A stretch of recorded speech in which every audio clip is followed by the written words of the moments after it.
Bonjour, c'est Yannick de progressenphoto.com. Aujourd'hui, je vais répondre à une question qu'on me pose souvent sur le blog ou par message. Comment changer d'objectif sans mettre de poussière sur son capteur? Donc souvent, les gens stressent un petit peu à l'idée de changer d'objectif, et ce qui est quand même dommage d'avoir un réflexe et de garder toujours le même objectif. Donc je vais vous montrer aujourd'hui comment faire. Alors, le principe déjà avant de voir tout ça dans le détail. Donc pour tous les réflexes, quelle que soit votre marque, en général, il suffit d'appuyer ici, sur le bouton qui est sur le côté gauche de l'objectif, et ensuite de tourner chez Nikon vers le bas, et ensuite on peut enlever l'objectif.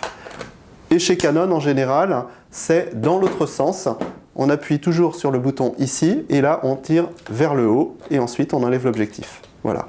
Vous avez aussi des repères sur l'objectif, et ici sur la baïonnette. Voilà. Donc là, il suffit de faire correspondre sans forcer et ensuite on le remet. Alors comment faire pour ne pas avoir de poussière? Il faut respecter plusieurs choses. La première, c'est de changer son objectif si possible à l'intérieur, dans un endroit où il n'y a pas de vent, pas de poussière. Comme ça évitera tout problème. La deuxième chose, ça va être de préparer le futur objectif pour perdre le moins de temps possible et laisser le capteur à l'air libre.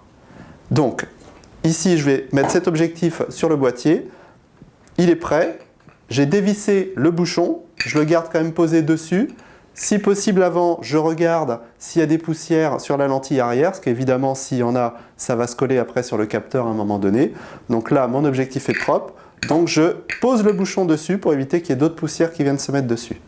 Ensuite, je vous conseille de mettre la courroie. On n'est jamais à l'abri de lâcher quelque chose. Donc au moins, l'appareil est maintenu.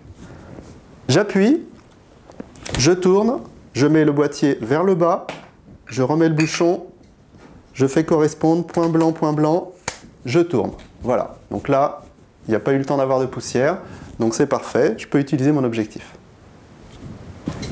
Alors, on voit aussi, parfois, sur le terrain ou sur Internet, dans certaines vidéos, des gens qui montrent une technique où on tient l'objectif qu'on va changer dans une main et ensuite l'autre, je remets la courroie, l'autre objectif dans l'autre main et on fait un système où on tient les deux objectifs sans rien poser. Ça évite de poser par terre par exemple.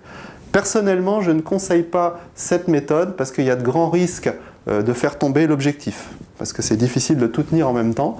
Donc moi, je vous préconise de trouver un endroit calme, ou si vous ne pouvez pas, vous mettez dos au vent si vous êtes en extérieur, vous posez votre matériel sur votre sac et vous faites tout ce que je viens de vous dire et de vous montrer, c'est-à-dire vous préparez bien l'objectif avant, voilà, on dévisse le bouchon, ensuite j'appuie, donc je suis prêt, on imagine que le vent vient dans mon dos, donc je me mets groupé au-dessus, je tourne, je change, boîtier vers le bas, je fais correspondre,